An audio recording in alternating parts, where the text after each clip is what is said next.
दोस्तों नमस्कार। मैं आज आप लोगों के सामने कुछ भगवत पुराण की कहानी के बारे में बताने जा रहा हूँ। इसमें दो चरित्र हैं, एक जो असुरराज हिरण्यकश्यप का और दूसरा उसका बेटा प्रहलाद का, भक्त प्रहलाद। दोस्तों, जब इंसान दुनिया में पैदा होता है तब वो इंसान अच्छा कर्म करने के लिए आता है, वो बुरा कर्म करने के लिए आते नहीं हैं।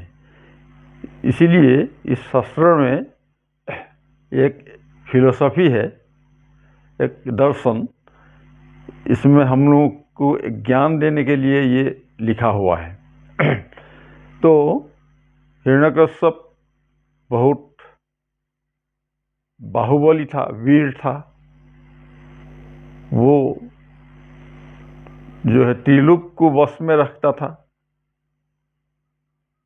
वो ब्रह्मा जी से वो वर लेकर के आए थे, जो कोई उसको मार नहीं सकता, ना काट सकता है, न अंदर मरेगा ना बाहर मरेगा, ना ऊपर ना नीचे। कोई शस्त्र से उसको काट सकता है, किसी ने भी नहीं।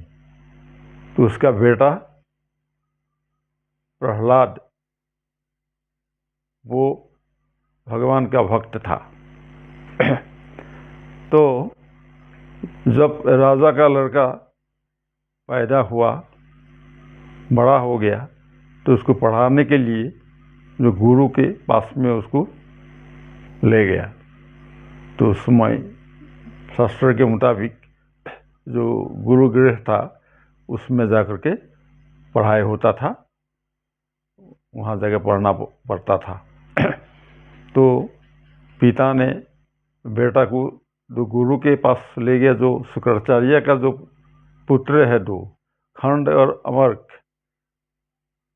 उन दोनों को उसमें सौंपा।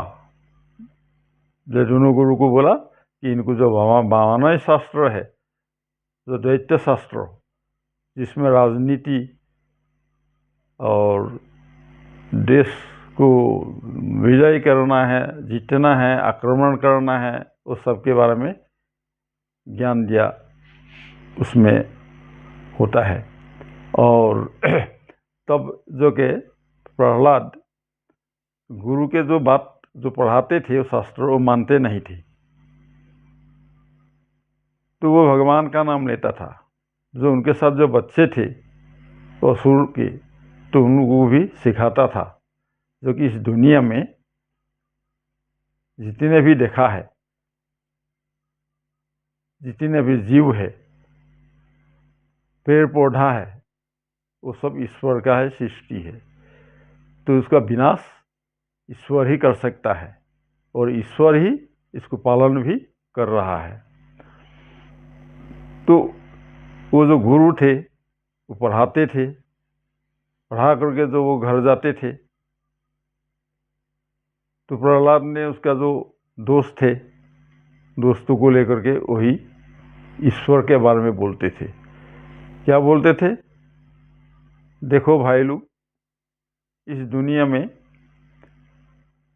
हम लोगों के लिए क्या है?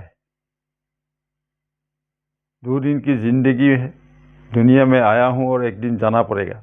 इसलिए भगवान को याद करना है, भगवान का नाम लेना है और भगवान का पूजन करना है। बाकी जो है हम लोगों को पढ़ाया सिखाया है, ये जो है कोई स्थायी नहीं है। ये एक दिन सब पतन हो जाएगा। जो आया है वो जाएगा। इसीलिए अच्छा काम करना है, बुराई नहीं करना है, बुरा भूलना नहीं है, ना सोचना है। तो उन दोनों गुरु ने राजा को जाके बताते हैं। जो वो प्रहलाद जो है वो खुद भी पढ़ते नहीं है और दूसरे बच्चों को भी वही भगवान का नाम लेने के लिए बोलता है। वो सभी जो है भगवान का नाम लेता रहता है। तो अभी हम लोग क्या करेंगे? तो आप तो हमको ही दूसेंगे, ये लोग गुरु पढ़ाते नहीं हैं, लेकिन हम लोग पढ़ाता हूँ, वो लोग मानते नहीं हैं। तो राजा ने हिरण्यकश्यप ने एक दिन प्रहलाद को बुलाया, उसको प्यार से पूछा, क्यों तो जो गुरु पढ़ाते हैं उसमें क्यों ध्यान नहीं देते हो? जो तुमने ईश्वर का नाम लिया, ईश्वर कौन है? हमारे अलावा तो कोई ईश्वर नहीं है। सारे प्रजा को तो हम अन्न जल देते हैं, ईश्वर क्या देता है? तो हम ही ईश्वर है, हमारे अलावा कोई ईश्वर नहीं है। तो प्रहलाद बोलते थे, नहीं पिताजी, ईश्वर है जो महान है, वो तो सर्वशक्तिमान है, वही दुनिया रचा है और दुनिया वही पालन कर रहा है, तो अंत भी वही ईश्वर ही करेंगे, आपने नहीं कुछ कर सकता है। तो गुस्सा आ जाता है तो उसको दंड देता है। इस तरह से बहुत दंड दिया उसको, बहुत दंड दिया, पहाड़ के ऊपर से नीचे गिराया, समुद्र में डुबाया है। उसके बाद जो हाथी है, हाथी के पैर से कुचलाया है, शस्त्र से उसको काटा है, आघात किया है, और आग में भी उसको डाला था, जलने के लिए कुछ नहीं हुआ, उसको कुछ बिगाड़ ही नहीं पाया। तो राजा गुस्सा में आया, तो एक दिन पूछा, अरे तुमने जो भगवान भगवान बोल रहे हैं, भगवान कहाँ है बताओ, हम तो देखा नहीं है।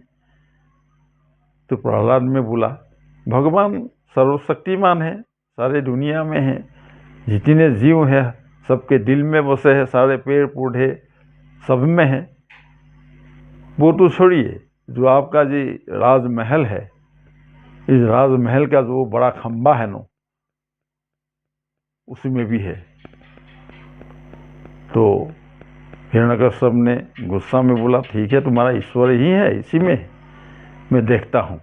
उसका गदा लिया, गदा लेकर के उसमें प्रहार किया, तो उसी से एक अद्भुत सा जीव निकला। नीचे नर है, ऊपर सिंह की तरह है, तो नरसिंह बोलते हैं। वो बोलते हैं कि विष्णु का वो अवतार है।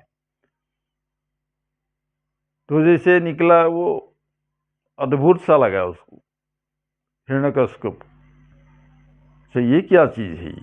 ना इंसान है, ना ये सिंह है, ना कोई जानवर है, आधा आधा ये क्या है? उसको डाउट हो गया है कि ये जो इसका जो ईश्वर है ना प्रहलाद का, यही हमको छल कपट करने के लिए आया है।